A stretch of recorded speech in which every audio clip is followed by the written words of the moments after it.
It's time for the Daily Stand Up Podcast presented by AgileDad with your host, Lee Henson. Without any further ado, let's get started.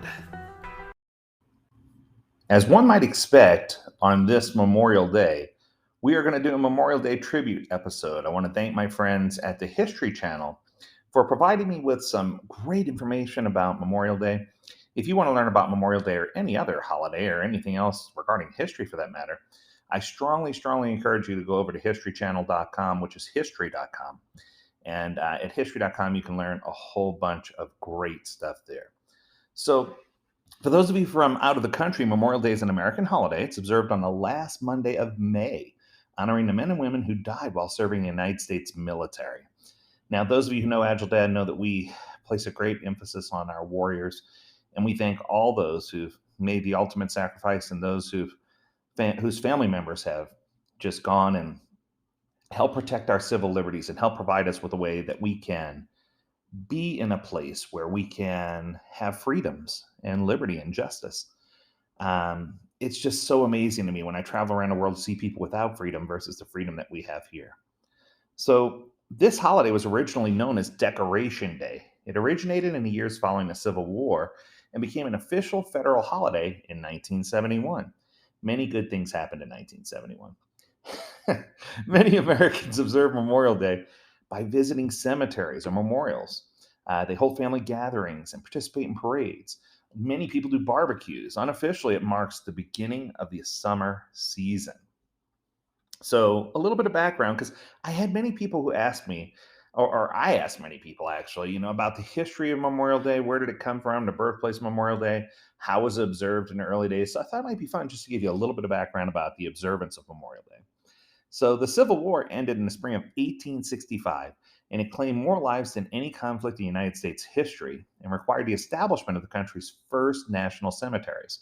By the late 1860s, Americans in various towns and cities had begun holding springtime tributes to these countless fallen soldiers, decorating their graves with flowers and reciting prayers. It's unclear where exactly the tradition originated. Numerous different communities may have independently initiated memorial gatherings. Some records show that one of the earliest Memorial Day commemorations was organized by a group of formerly enslaved people in Charleston, South Carolina, less than a month after the Confederacy surrendered in 1865. Nonetheless, in 1966, the federal government declared Waterloo, New York, the official birthplace of Memorial Day. Waterloo, which is the first celebrated day on May 5th, 1866, was chosen because it hosted an annual community-wide event during which businesses closed and residents decorated the graves of soldiers with flowers and flags. Isn't that awesome? Also, here's an interesting tidbit. Did you know each year Memorial Day, a national moment of remembrance takes place at 3 p.m. local time, wherever you are? So you may want to consider that when you're out and about at 3 p.m. Just take a moment to remember and to be grateful for all those sacrifices that have been made.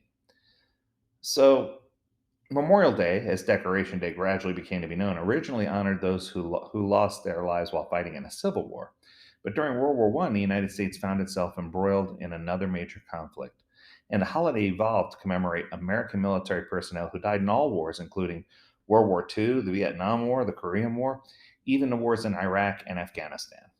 For decades, Memorial Day continued to be observed on May 30th, the date General Logan had selected for the first Decoration Day.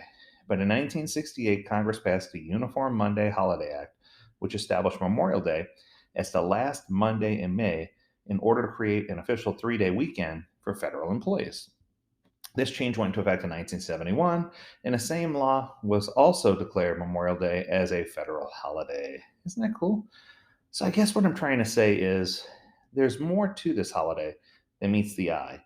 And I could go deep into the vault of history and talk about how many people have made sacrifices and how many people have done things so that we could do the things that we do today.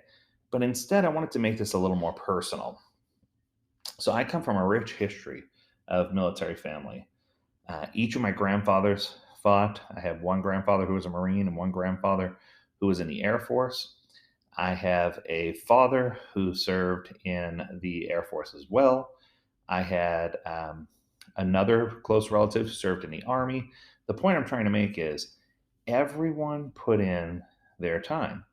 So for me, it was almost expected that I would be serving my time. So when you have on your father's side, on your paternal side, when you have a great grandfather, a grandfather, and a father that all served in the military, the expectation is that you'll probably follow that same path.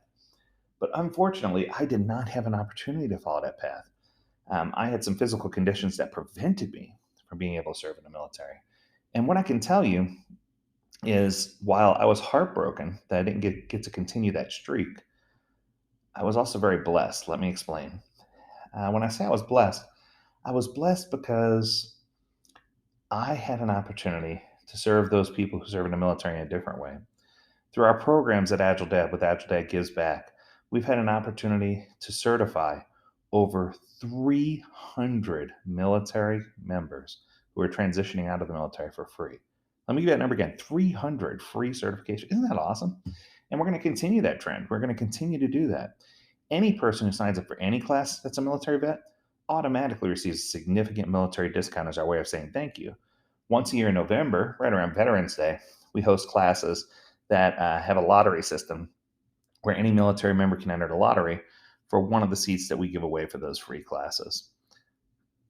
I'm not trying to toot my own horn here, but what I'm trying to say is, isn't it time that we all found a way to give back? Isn't it time that we all found a way to identify and serve others? Isn't it time that we find a way to show memory or tribute for those who do more or do things that we can't do? What I know is that I'm a strong person, but there were still certain things that I couldn't do. And I'm just grateful for those who stepped up on my behalf and picked up my slack and gave me the ability to be able to record this podcast because I have the freedom to speak freely about the topics that I need. So, my challenge for you this Memorial Day is not only to think about those and remember those that you love, but to seek out someone who might be in need, whether it's a veteran in an old retirement center or a nursing home, or whether it's someone who doesn't have many family or friends. Seek out those people and hear their stories. I think the most incredible part about a veteran is the stories that they tell. If you can embrace those stories and record them and put them in a place of remembrance, the world's going to be a much better place. That's going to do it. Happy Memorial Day, everybody. If there's a topic that you'd like for us to discuss on the Daily Stand Up Podcast, we would love to hear from you. Reach out to us at learnmore@agiledad.com. We would love to hear from you. And as always, we encourage you to stay healthy, stay well, and stay agile, my friends. Until next time, do take care.